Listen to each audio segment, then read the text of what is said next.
hei va in nia pathian zara quarter thar choni school zer lai te kan zer ho le thei dona pathian kai hroina kan dong tlangin pathian thu le hla zer ho thei na le zer do na ru ru te pathian in min pe ka wangin ma sabberin pathian chu fakenam ro se Amen. tun quarter kan zer tur thu pui hi Genesis ti ani Genesis ti chu Greek tong chong bul tan na ti te Hebrai chon atirin ti ani ti chung chang te kan soi ho don ani hen kan zer lai te karon soi mai hianin kan zer lai kan soi ho na tura te pathian tharau thang lim pol na kan dei thei nan pathian hena kan hun te min hlan sak turin pu lalom puya kan lo som pasadon nia lalpa min mai tu kan pa van mi hun tha hun dom te min pele a quarter thar chol ni school zir lai te kan soi ho le dona ithil siam chung chang abikin tun kar chunga soi ho na kan nei dona nang min tel puila tharau thiang limin ke ni soi tu te le ngai tha tu te ang khata mal min soma kan hun te min man pui tur che ni khoi tran pui na isu min kan di le Amen. kan karon soi tong kan Genesis te hi Greek trong kan le len dan ni zo trong chan bul chan na tin an le lenga Hebrai chon atirin tin ani ta hianin Genesis sa hianin atlang pui thua kan zir tur chu siam tu ni na te en kol tu ni na te le tlan tu ani na te kan zir ho dona zo hana thon bung khat chang khada tanga chang le kan en chuan atirin thu a om thu chu pathian hen a om thu chu pathian ani engkim aza in ama siam ani thil siam zong zong hi ama siam lo eng ma a om lo ama a chuan nun a om chu nun na chu mi hring te en na ani alo ti a ta hian he Genesis bua hianin thungai nom tak tak thon thungai nom tak tak kan zir ho dona chuta chuanin ni chana karon soi to ang khan pakhat na chun mi hring siam thu te anianga tin pahni na mi hring ha saber ten fan le chan chin te chimbal lo om chan te tin ro re na lo thleng tuilet te sadom le komara shem chung chang te le mi hring te in hmangai ton na zakopat te le rakilite chung chang te atangin tin in huat ton dan atia zakopale isawate thu te kan ngai thadona ti chuan an pian thu isakale zakopate zakopafa te chung chang te kan lachia hawin kan la soi ho don ani tin an thi thu a hian salite rakilite thi thu te tol thana lo om dan kaina te simeon te levia te chung chang te po anyang tin in ngai dam thu a to pa chuan kan soi ho dona esawale zakopate Josepha le aunau te anin ngai dam chung chang te I kan la zir ho zel don ani Genesis bo hi kan chiarin kan zir mai don lova a chunga thon thu tak tak te nom ti takin kan chiarin kan zir ho anga tin Abraham te Isaac te Jacob te pathian ne na an len dun dan thazok te kan la zir chokanga kan nuna zir cha ve nge kan tum don ani ti khathum ha roi angin karon soi ma sadwa tin zirlai pakhat na thu pui hi thil siam thu chu ti ania chang bonatan atirin pathianin leile ban asiama Genesis bung khat chang khat ani Genesis bung khat chang khat thi kan fa te na pangte te tu te po in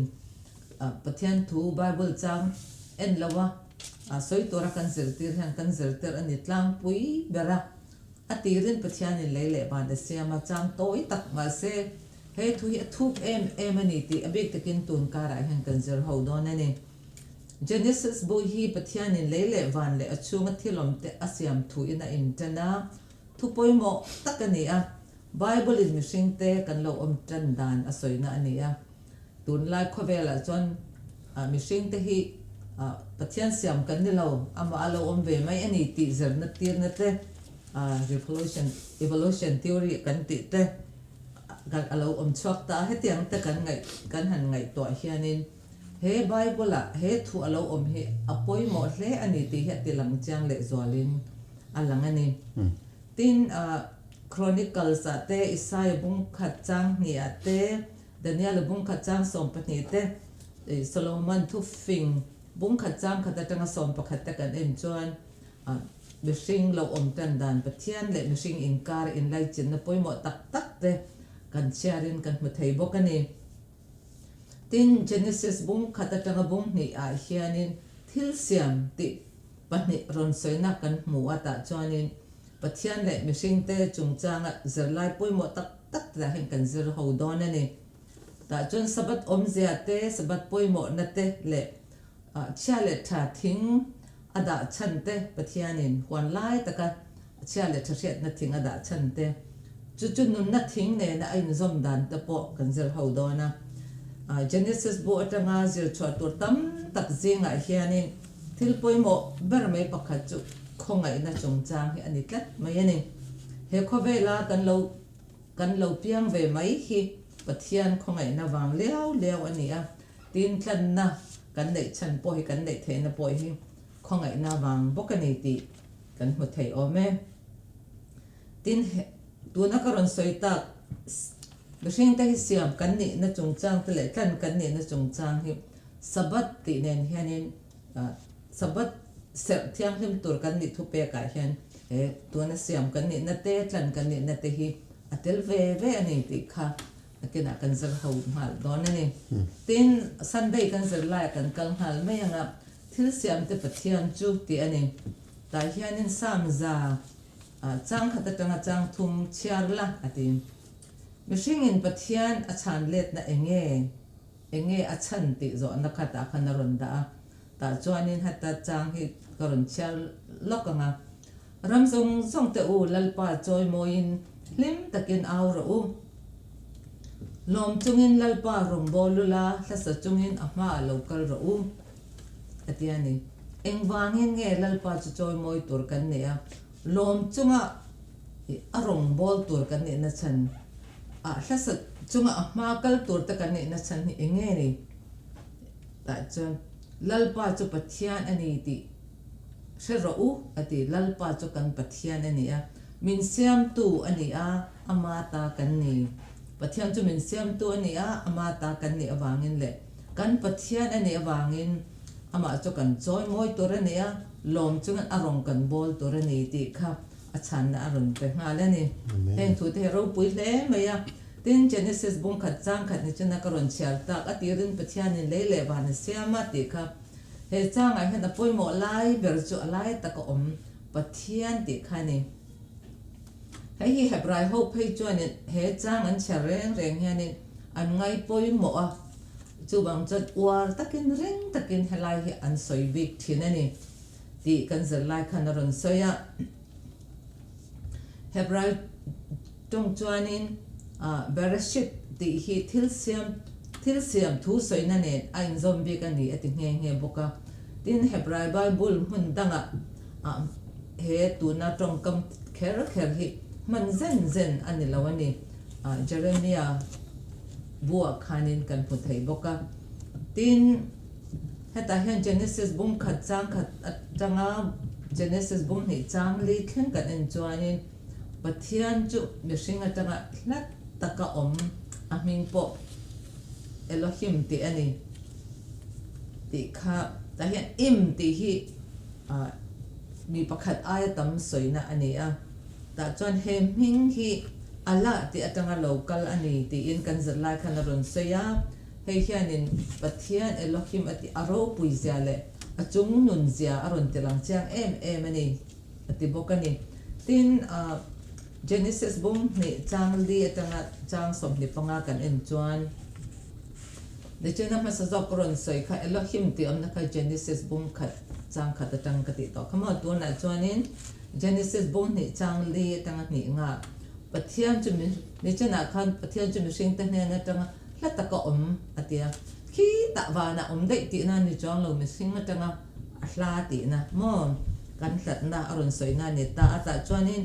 tu na ve thung ni chon pathian chu mi sing te nai a omani aron ti ve le ta ni mi mal taka pathian ne na kanin po na aron soi na ni ta ta hianin ahminga po Elohim ti ve tolomin Yahweh ti na ron tia อันนี้เหบไรตรงกับจวนนี้ YHWH ที่อันนี้เหบไรเขาเพียนให้มีซับตรงกับ vowel กันที่อันในเวลาอันมั่งเวลาว่าเส้นลำดานะจวนยาวเวที่อันนี้ให้เขียนอินไลจินนะนายตักในอากกเงี้ยอันนี้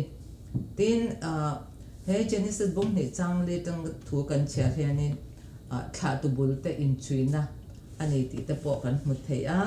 ทีนทิลเสียมกันหันสวยแรงเฮียนี่มิชิงเตหิเสียมกันนี่กันยังเสียดชัวเสียมตูวางนุ่งเวกันนี่จันจินเตเสียมตูโรปุยเซียเตเสียชัวกะอามาจุดจีใบบุกตัวรัสอมกันนี่เฮียอันนี้แต่เฮียนี่เสียมสามเสียบตูพอเห็นที่เฮียนี่เราเสียทิลเสียมเตเลปัทยันจีใบบุกนะฮีอาเราเสียจมเฮียนี่สามเสียบตูจวนนี่ทีนี้จะนักการเสียตัวอังคันเจนิสบุ้งนี่ยาวเวทีให้มีบุ้งเล็กบ่าวจ้างกันหันเชาแรงเฮียนี่ขาดตัวบุลช่วยนะตรงกำสังอ่ะมังกรตายเฮียนี่ไบเบิลจ้างดังเลยเจนิสขาดตัวบุลเตช่วยนั่นเองเฮียอันซอมอันนี้สวยซอมจวนนี้ทิลเสียมไล่ขาดตัวบุลเตนุนเล่ไม่ชิงแต่จันจินปอยตายนับเจ้าแต่กันอรุณตาหลังพวกกันนี่ตีข้ากันจะไล่ขันอรุณสวยเจ้าเอ็มแห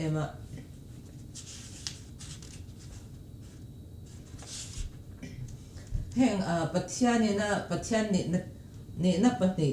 ปัจจุบันจนปัทยาเราปุยทิลติไทยตักเลยปัทนี่นะจวน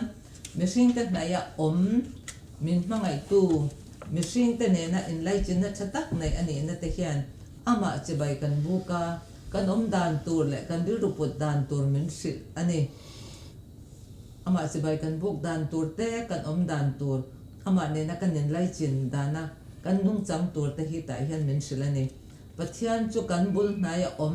มินมังไอตัวนี้ตีกันเสียดถ้าจุงเฮียนอามาจุกันจะอ่างตินกันตีเล่บอกตัวนี่กันบุลนายมาบางเช่นนั่งกอมตัวกันนี่รัวลินมาเสปัจจัยอันนี้นะกันจะอินกันตีอินกันจอยมาบอกตัวนี่ปัจจัยเราปุยเสียกันเสียดเทียมจะเป็นข้องไงนะไงสุดนึกจังกันสุดนะเล่วันเสียมตัวเราปุยที่เล่นกิมแต่ไทยสีกันจะบุลนายมาไงนั่นเองเอาบอกกันนี่ตีไงตัวเฮียนี่มักนี่เงี้ยมักนะจุดเล่ตีอินสอนในตบนารอนเสียมาตาขานินกันดิรู้กันไงตัวน่ะจอนินกันไงตัวชุนจมังปัจจัยนิสีมินเสียมตัวนิสีกันปัจจัยนิสีกันบุลนายสีมาเสเกี่ยมานี่มินทันตัวมินมาไงตัวในบ็อกซี่เราปุยตักในบ็อกซี่ฮีอันไงตัวเจนเห็นมักนี่ตีค่ะเงี้ยมักนะจุดตีค่ะกันนี่จอนเช่าตอนเนี้ยตีค่ะกรอนใส่เทตอกนี่เสกหล่อไหมอาเมนโทษนี่จิไลก็เฉาเลยตายละทิลเสียมทูตายยันเจเนซิสบุ้งขัดจ้างขัดตัวนะใส่ตุมาสานารอนใส่ต่างขานินกันซากันเสียเท่าปะเทียนนะเลยเลยบานเสียมทูอินบุลกันไบเบิลเฮรอนินตนะตีนขัดขานินนิขัดเตะอทิลเสียมเสียมโซอพิยังขันปะเทียนินอทิลเสียมค่ะอ่านเอ็นเลตาชาอติมาตีนต่อปากคาร์เซลนี่ตินค่ะเจเนซิสบุ้งขัดจ้างลีจ้างสอมปะนิจอมประเทศสมนิประคัดนี่งาทุ่มขัดเตกันเอ็นชวนชาอติทูประเทศน่ะสวยเซลนะคะกันหุตาตาเห็นเอ็งวางขาจงกำค่ะประเทศนี่มันเนี่ยโอ้ตีไงตัวน่ะอินเราในเวต่อทีนึงก็ให้เราว่าตาเห็นประเทศไหมนี่เราเกนี่มิชิงแต่ปนกันกุดชวกกันทิลเสียมชัวจุดคลีร์นวมกันเตียมีดังอังินทะเลาวิวมาเสละเกมานี่นักกันเทียมังโตก็กันดินชัวจุชากันตีนมอยกันเตียคลีร์นวมกันตีทีนั่นนี่จุดยังเจี๊ยจนปะเทียนโปเฮียนชาอติทูอรอนเสียข้าขันเองอสอยตุมตักเกมาจงกันจิรเฮาดอนนี่ตาเฮียนินปะขัดหน้าจนตัวนักสอยตากังคานินมานี่ทิลเสียมกุดชวกจูปะเทียนปนชาอติทูอสอยตีค่ะ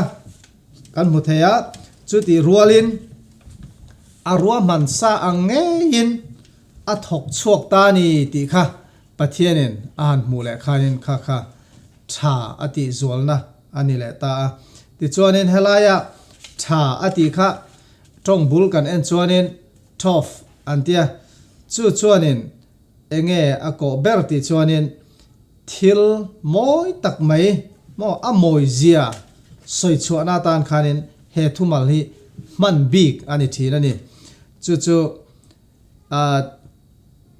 trong bul hi karon soi deuh chen mai theya then ta chunin lo ning po ni mai the ma se mizo trong ang nilovin heng hebrai trong nei te hian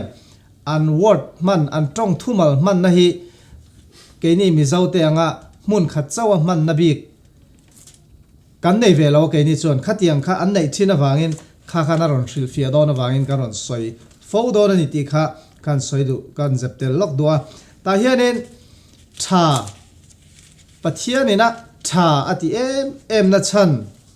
dang le chu engwange ti chuanin khang athil siam reng kha chiat na le harsan na ten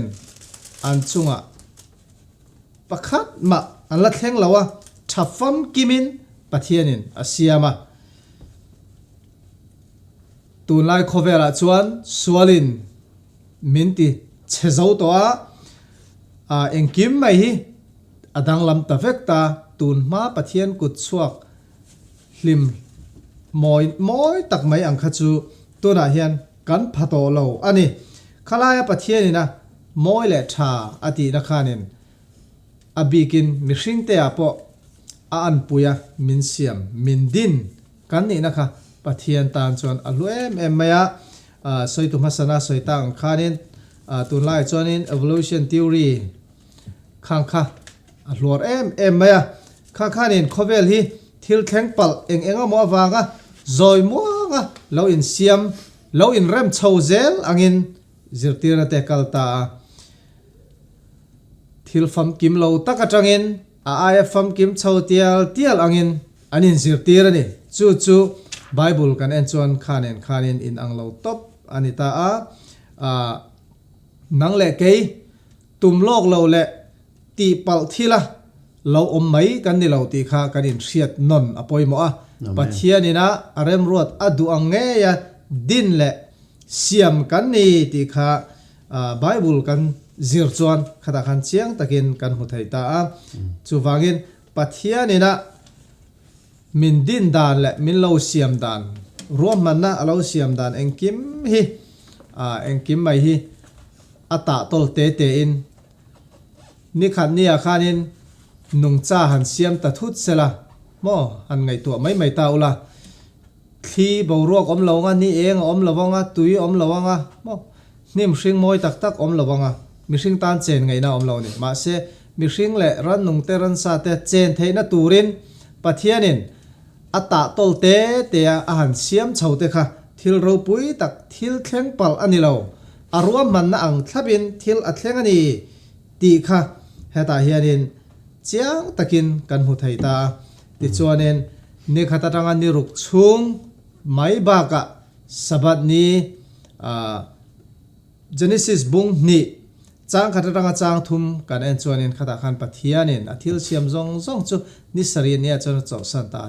kha ni sari ni pokha asiam thoni ti khana kina ka dotamin aron chui zaw le dona chu ka soi tam vak lowanga heta hian kan thre tur poimo ber chu pathianina min din min siam adu thu sama siam tha ati em mi hring te pona kan kut chuak midang kut chuak phalo ma se ke manin kan phak to ka kan siam moi kan tiang khan kha aina sa jogin pathian chuanin moi atia pathian din le pathianin uluk taka min siam kan ni awang hian pathian he lom thu soi tur pokan ba a hemia tang hianin enga mo mai thil ama lo in puang lo in siam chaw mi hring lo ni chaw ti vel rin na kha adik lo zia bible atang hian chiang takin kan mu the ni ti kha kan tha thei ta chu wang chuanin engwang nge he khovela hen kalo omve a chan ber chu pathianina min din min hmanga ewanga min siam kan ni ti kha kan hriat non le atan thotan ni zelain miron zirtir ani kalome amen thole ni sabat chu ti ania nia ka maran soi khanin sabat chung chang karon soi fia tur thu kha aron soya poimo hle maya pathianin khovel niruk chungin khovel chunga mi omzong zong asiam zova chumi asiam zo rual chuan pathian chu achol ta ani Genesis bung ni chang ni chang ni le chang thum kha ka han siaranga tin pathianin ni sari ni a chuan athil siam chu azo ati zova ni sari ni a chuan athil siam zong chu achol san ta a ti chuan pathianin ni sari ni chu malasoma asat ta a chumi ni a chuan pathianin athil siam zong thu ngota asiam le kuta asiam te chu achol san ta awangin tin Exodus bung som ni chang rian atang som pakhat kha hei hi kan chang hriat lal em ania kan share le lokang cholni hi thiang lim taka set tu ani ti hrengreng ro niruk chungin I thok tu ania ina zong chui thok tu rani ani sarini ero chulal pa I pathian tan cholni ani e chumini a chon na rengi thok tur ani lo nang po in ifapa po in ifanu po in I boy pa po in I boy nu po in I ran po in I ina namdang po in niruk chungin lalpan leile vante tui fin ria le chung zong te chu asiama tin ani sarini chuan achol ta sia chu wangin lalpan cholni chu mala soma ati thiang lim ta ani Exodus bungsom ni chang riat atanga chang som pakhat kha pathianin cholni alo siam chan niruk chungin pathianin thil leya chu zong te chu asiam zo nuwa an chol hian hei hi thil poimo tak mai ani a pathian chu chol ngaiam ni lo ti ta lo zot ta ila pathian chu ha theiam ni ha theilo ve eng wanga chol ta nge ni keima ni ta na alo siam zo alo ni ti tu na hianin keini leya cheng me te hian tan hian afia em mai ni niruk chungin na kan thok ve thein kan chol ani sari nia kan chol thei bok ani ti alang boka tin henis niruk chunga na kan tho han tho char chuan chol nia chol ha dam na kan lo nei hian kan ha na zong chol kar kha chung kan ha na zong te kha na satakin alo ti dama taksa kan kena emo kan taksa kham emo kan ril ru ha na te po ni se alo chok zang khai ani tin sabat ni kan pom hian kan lo chol ve a thilung taka kan lo poma kan lo chol ve hian pathian thil siam chu kan pom pui ani ti kha zirlai hian minron zirtira chu ba ka pathian kan choi moi ani ti po kan lan tir bok ani sabat kan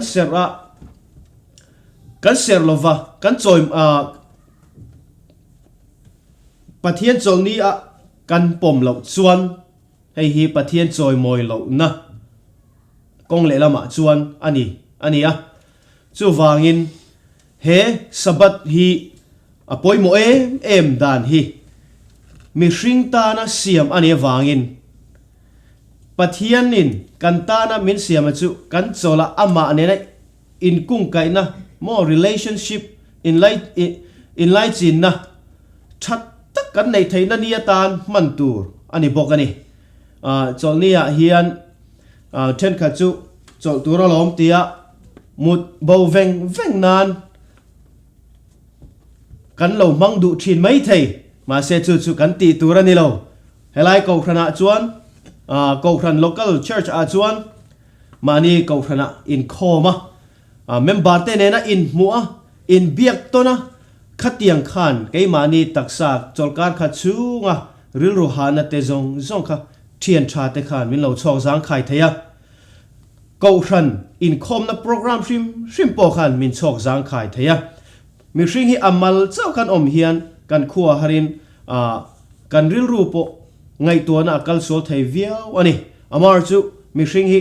khatianga chawlkar khata in mu howa kal khom na hun tha te kan nei chuan kan nun dan kong te hi min kai roi tha em don bok ani tin lo soi zau le tai no pang tan abi takin USA a phei chuan ei no pang te puitling te po hi chawlkar khata he chawlni bak lova hi chon kan in mu thei lovani tero chawlnia chau hian physically in kan in mu theya kan in chibai theya mai chana kan in be theya chu in mu khom na hun thatak ani mai ania chuwang chu pathian in he ta tanga chawlni alo siam hi thil siam kan pompuina ani ba ka le ama kan choi moi ani ti pialama le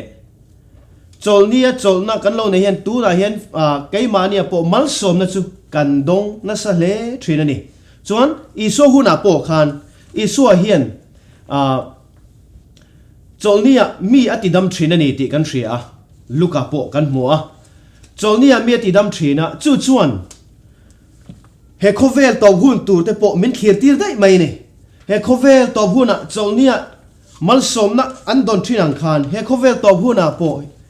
pathian mal som na chawlha dam na nan na om to lo na te kan la chuang kai don kan la chen don ani ti te min lo ko mu ani tin he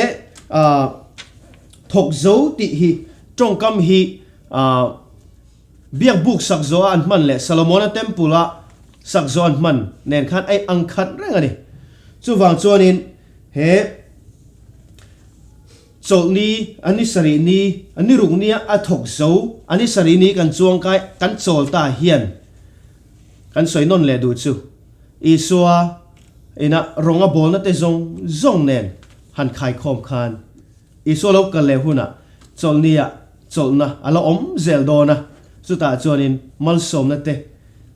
isua nen lim taka len dun na te zir ho na te kan la nei chho zel do na ni ti kha kan hu thei ani hela hianin kan chiar du chu ahun laia sa ko roi tu te khan do dal eng ang ma se sabat nia dam lo te ati dam na mang khan mi te ne na le ke mani ne na po na tor na le thi na zong te la to vek hun tur chu min ko mua chu chan dam na in a vor to a thlen hun tur po ani bok chu wangin sabat ni lo thleng thin hian tlan na bei sei na chu min ko mu zi ani ti kan hria thema poimo hle ani hati chan dam na chawlni lo thleng thin hian chan dam na te min ko mu tlan na bei sei na te min ko mu zi ani ti kha kan hrengreng thin don bok ania ti kha thot le ni kan zir lai kan zir thei ni se hello me amen ro pui chin le mai mi hring siam thu ti chung chang ni lai ni zir lai he lo clear howila bible chang kan clear how tur chu Genesis bung kha chang som ni paru ka tang ni kwa le bung ni chang sari le bung ni chang som ni pakha da tanga chang som ni pani thleng te hi kan clear how do ani ani te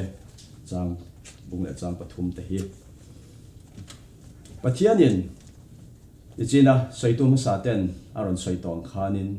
hele le van khover asiam chan hi mi hring te kan om na tura kan chen na tura asiam ania mi hring te asiam ma hianin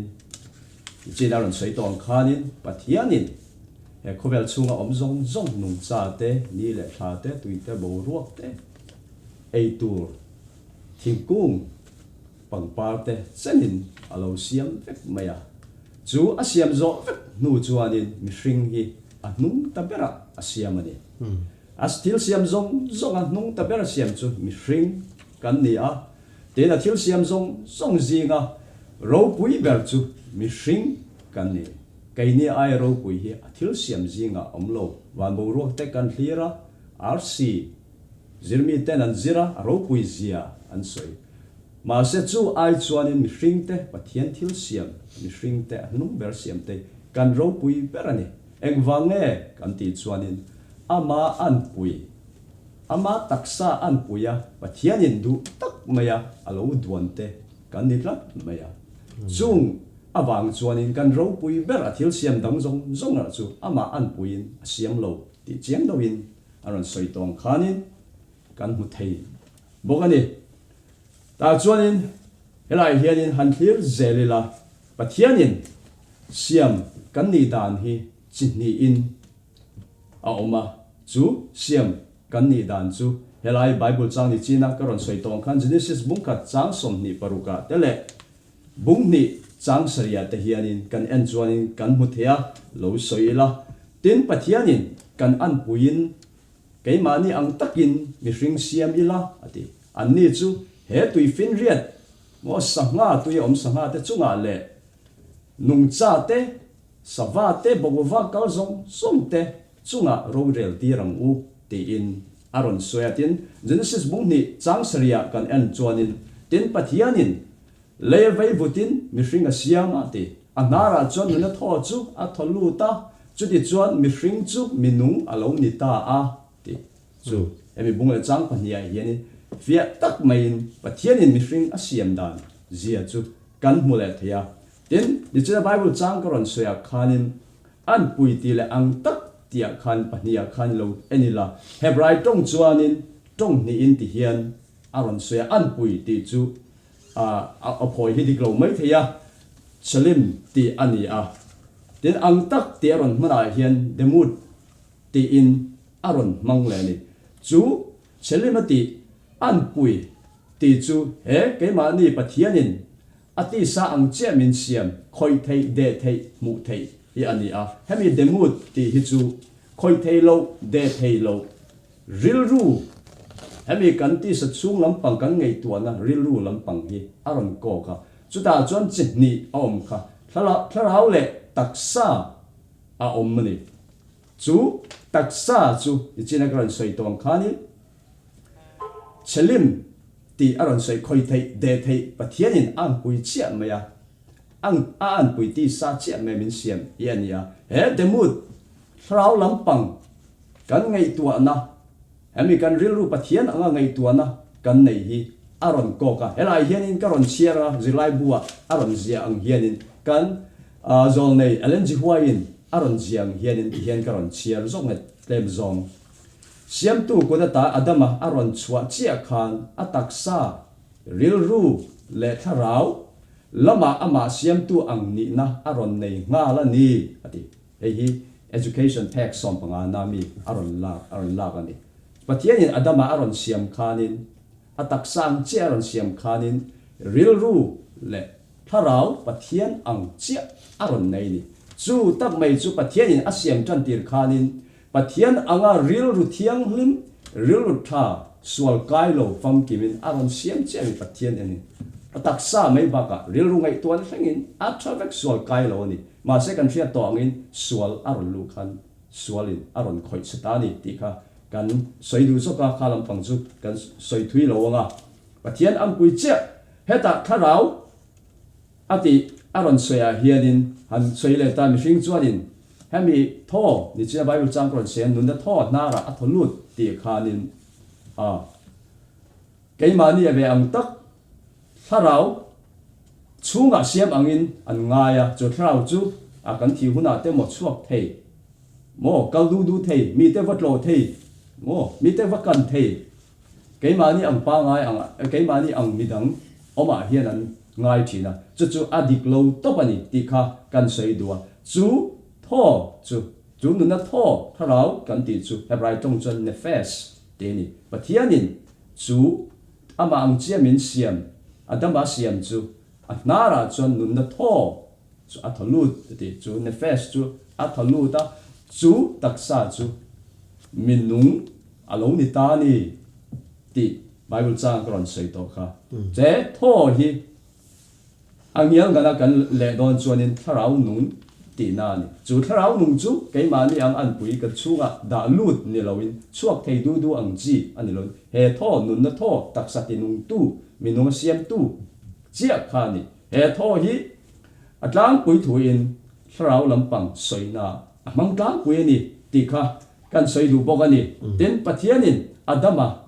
asiam khanin evi siam le ti kan thria chu heta Genesis bung ni chang som ni pakhada ni a hian kan muwa adama chu muthil tira amuthil lanin ana ru ala a evi siam ni ti kan thria chu engwang kernge adama tanga evi siam kan ti chon Evia ni ang che ni dan che taksa le ril ru ngai tuan ni phung kha a chom telani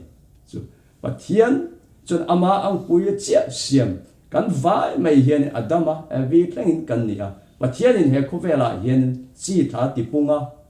he le chunga hian in chungleng sawa te tui chung ten ne da hian ro rel turin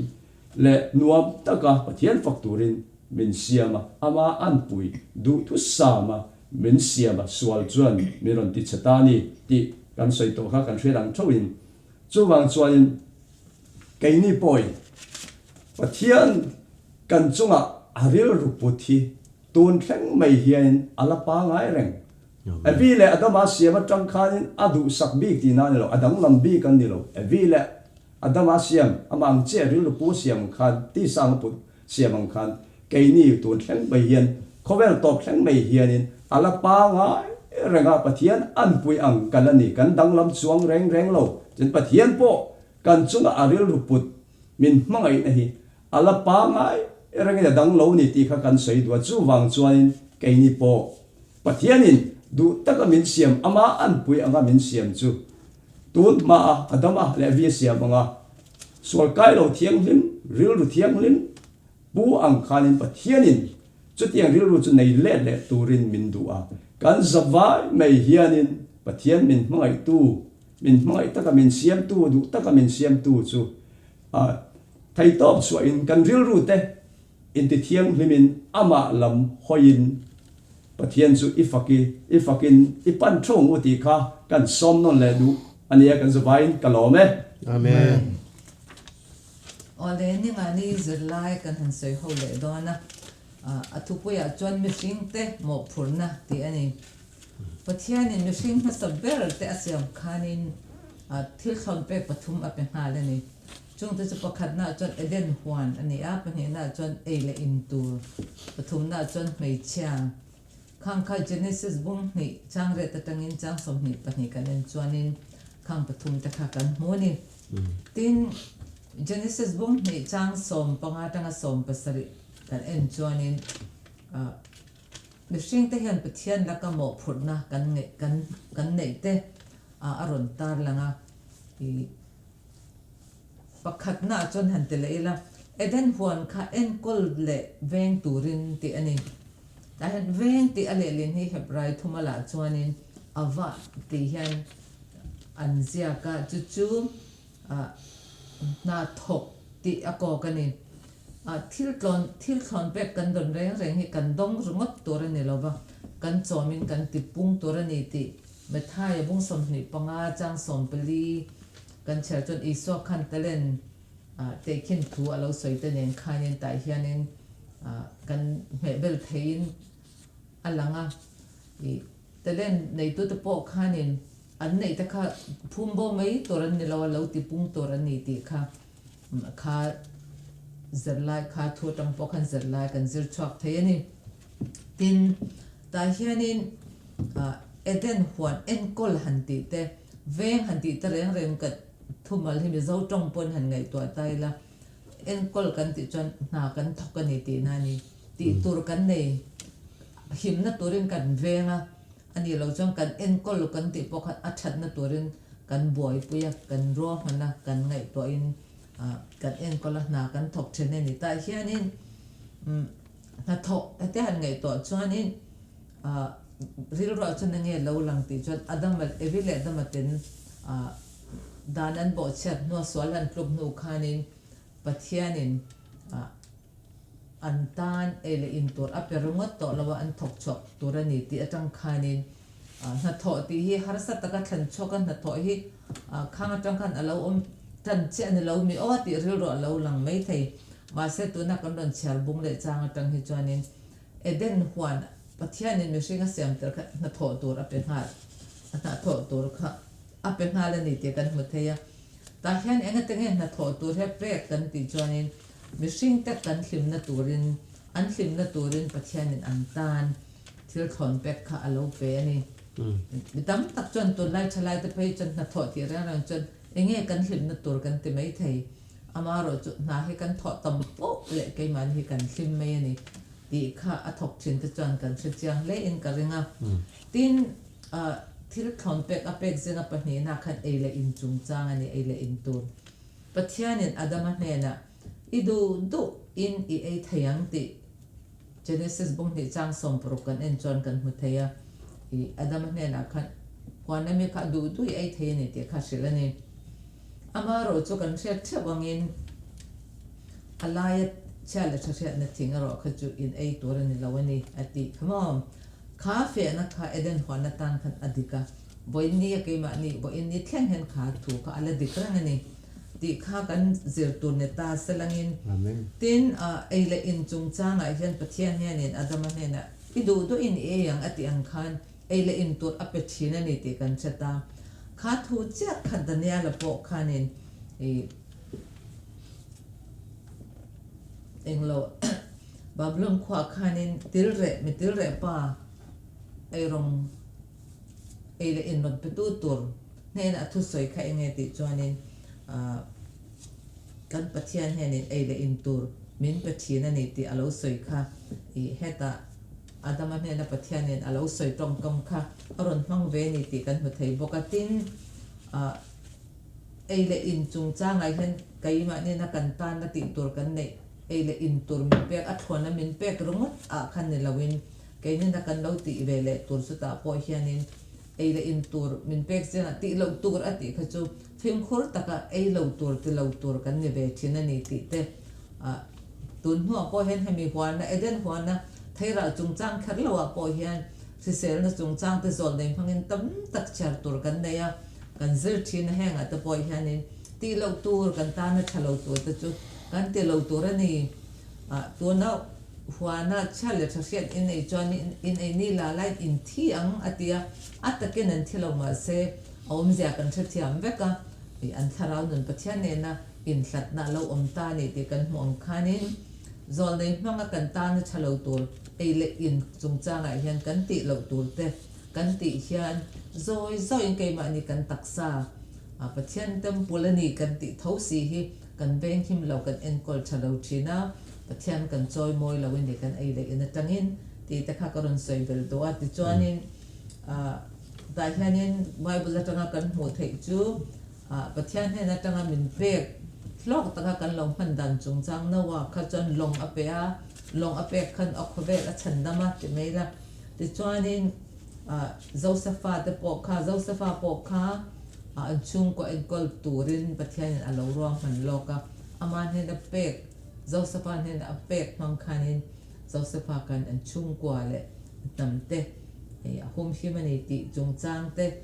soi tur tam taka ma chumi chukaron soi du ni salangin pathumna chuanin mei che chung chang mei che ape ti khamo pathianin ta khanin he thil thon pe ka po hian mo phurna kan na hu thawani mi pa in anu le apa akal sananga anu puya wanang ti in Genesis bong ni chang som ni pali akan huwa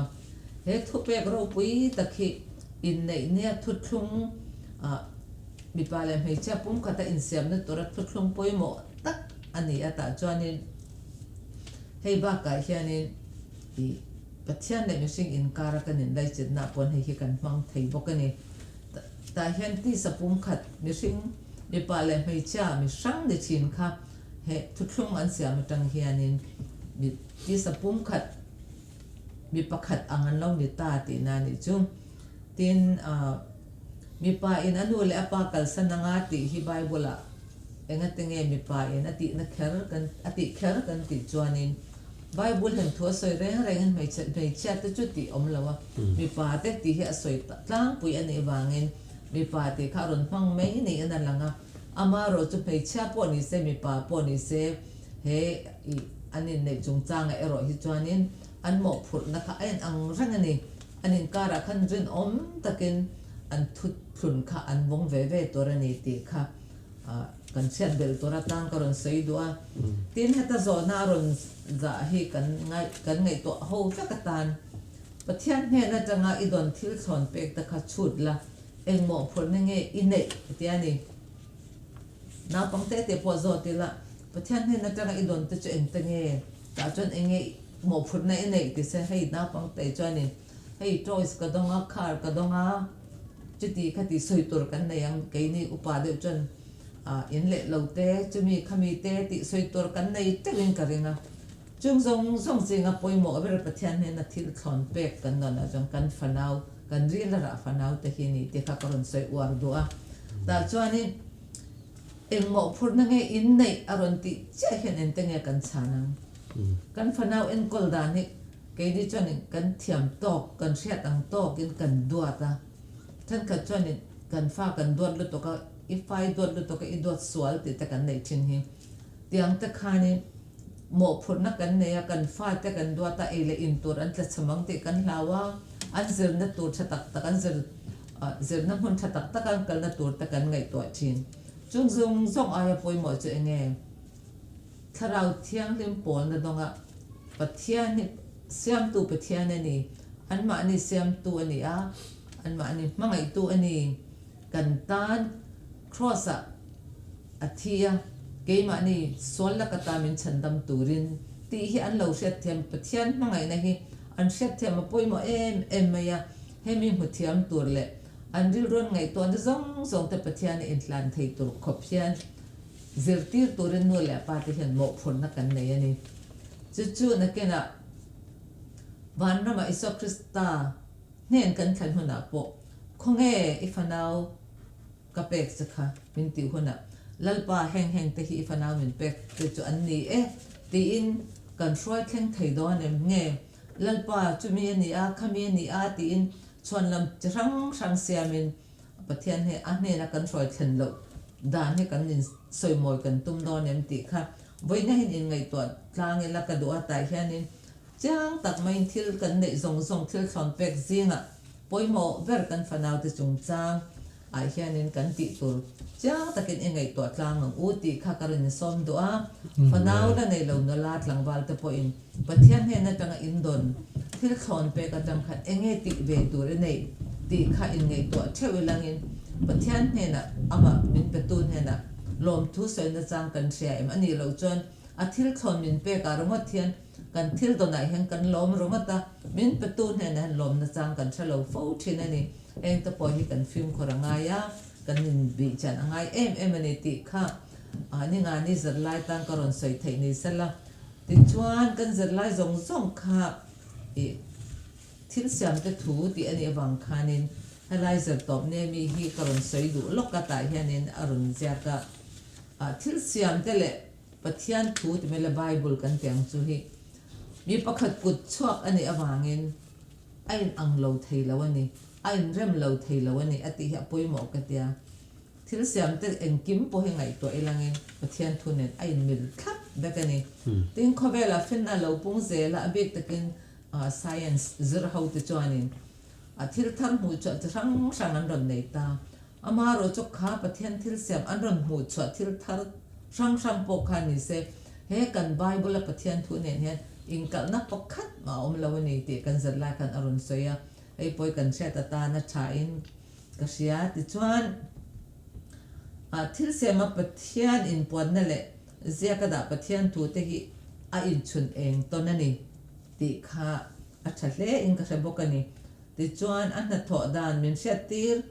tu dan then khat te min zel tir pathian chan chin min sia chan le zual te thinani heng pathian thil siam ta kan mu hian pathian na tho ta kan mu a khang atang khanin min siam tu pathian chu kan chuak fo thin do na ni tin thil siam kan bola thil siam reng kan mu te in siam tu chu kan fak thiam the na turin le pathian he min siam ani ke ni po hi tia ke ma ni min siam tu kan za kan choi moi apoi mo zia te chung ziang a chun sabat ni chana khan kan ngai thla to poi mo zia te po kan ngai thla to sabat ni te hi ngun takin film khur takin i serle zwalang u